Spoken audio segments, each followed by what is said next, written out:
Void के बाद आ जाता है सेमी ग्रुप। सेमी ग्रुप की डेफिनेशन कुछ इस तरह से है, let G be non empty set and star be binary operation on G, then the algebraic structure G with respect to binary operation is said to be semi group if it satisfy following properties.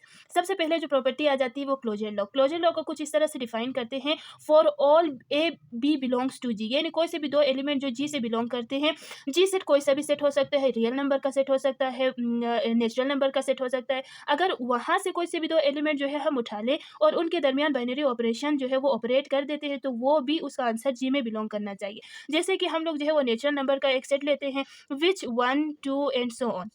यहाँ से मैं एक element लूँ 1 and दूसरा element लूँ 3। अगर हम इन दोनों को बाइनरी ऑपरेशन, या हम ये कह सकते हैं कि यहाँ जो बाइनरी ऑपरेशन है वो स्टार है, अगर एडिशन है, इनमें अगर 1 और 3 में ऐड कर देती हूँ तो इसका आंसर जो आ जाता है वो 4, which is also belongs to set of natural number. तो ये है क्लोजर लॉ। अब दूसरी प्रॉपर्टी जो है सेमी ग्रुप को डिफाइन करने की वो है एसोसिएटिव लॉ। एसोसिएटिव लॉ में कुछ नहीं, सेम केस क्लोजर लॉ की तरह है, लेकिन जैसे कि क्लोजर लॉ में हम दो एलिमेंट्स लेते हैं, यहाँ हम फॉर ऑल 3 एलिमेंट्स लेते हैं, A B and C, which belongs to G. अगर इन दोनों के बाइनरी ऑपरेशन इन तीनों के बीच में लगा देते हैं और उनका ऑर्डर हम लोग चेंज कर देते हैं, तो उनके आंसर में जो है वो कोई फ़र्क नहीं आ जाएगा। जैसे अगर हम जो है पेयरिंग कर देते हैं पहले बी और सी में, तो उनका आंसर जो है बाइनरी ऑपरेशन ए बी के दरमियान में लगा दें और बाद में सी से ऑपरेट कर देते हैं, तो ये इक्वल जो है वो आंसर आ जाता है। तो इस प्रॉपर्टी को कहते हैं एसोसिएटिव लॉ। सेमी ग्रुप में सिर्फ 2 ही प्रॉपर्टीज को चेक करनी पड़ती हैं, एक है क्लोजर लॉ एंड दूसरा है एसोसिएटिव लॉ। सेमी ग्रुप का जो कॉन्सेप्ट है एक एग्जांपल से क्लियर करते हैं, prove that the set of all positive even integer is a semi group under the binary operation addition. जो स्टार दिया हुआ है हमारे पास, यहाँ एडिशन दिया हुआ है, और जो सेट है वो हमारे पॉजिटिव इवन इंटीजर्स का है।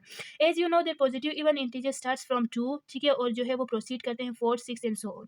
तो प्रूफ हमें जो दिया हुआ ये है कि वो जो सेट है इवन इंटीजर्स का, वो एडिशन के रिस्पेक्ट से सेमी ग्रुप बनाता है कि नहीं। सो सेमी ग्रुप को जो है वो प्रूव करने के लिए 2 ही जो है प्रॉपर्टीज होती हैं, एक है क्लोजर लॉ और दूसरा एसोसिएटिव लॉ। अब हम लेते हैं यहाँ जो है थ्योरेटिकल जिस तरह से क्वेश्चन दिया जाता है उस तरह से थ्योरी में ही हमने इसका आंसर देना पड़ता है। एज यू नो दैट अगर हम जो है 2 इवन इंटीजर्स को ऐड कर देते हैं तो नेक्स्ट जो इवन इंटीजर जो आता है वो भी इवन इंटीजर होता है। So we know that the sum of 2 even positive integers is also an even integer. तो हम कुछ इस तरह से लिखेंगे कि for all a and b belongs to, जो सेट है इवन इंटीजर्स ई का, उसके साथ अगर हम लोग binary operation which is addition अगर कर देते हैं तो उसका आंसर भी इवन इंटीजर ही आता है। लेट अगर हम ले लें 2 which is also belongs to even integers E, और अगर हम लेंगे 4, वो भी जो है इवन इंटीजर से ही बिलोंग करता है। अगर इन दोनों के दरमियान में हम जो है वो एडिशन परफॉर्म कर देते हैं बाइनरी ऑपरेशन, वो है हमारे पास जो है 6 आ जाता है, और 6 भी ई का ही एलिमेंट है। सो यहाँ क्लोजर प्रॉपर्टी सेटिस्फाई होती है। अब आ जाता है associative law. As you know that the addition of even integers is also associative. For all A B C belongs to E. तो अगर हम इनके दरमियान में binary operation which is addition perform कर देते हैं, A plus B plus C equal होगा A plus B plus C.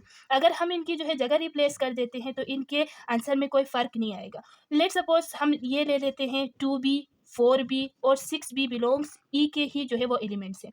अगर 2 को प्लस कर देते हैं 4 से और 4 को 6 से, इनकी अगर जो है ब्रैकेट्स की जगह तब्दील कर देते हैं तो इनके आंसर में कोई तब्दीली नहीं आएगी। सो हम ये कह सकते हैं कि जो सेट है इवन इंटीजर्स का with respect to binary operation addition is a semi group. Semi group groupoid और सेमी ग्रुप में सिर्फ डिफरेंस जो है वो प्रॉपर्टीज़ का है। दोनों में जो है क्लोजर लॉ है, लेकिन सेमी ग्रुप में आगे एक और प्रॉपर्टी एसोसिएटिव लॉ को प्रूव करना पड़ता है। सो मेन डिफरेंस यही है इन दोनों में। आज के लिए इतना ही। Take care of yourself and अल्लाह हाफिज़।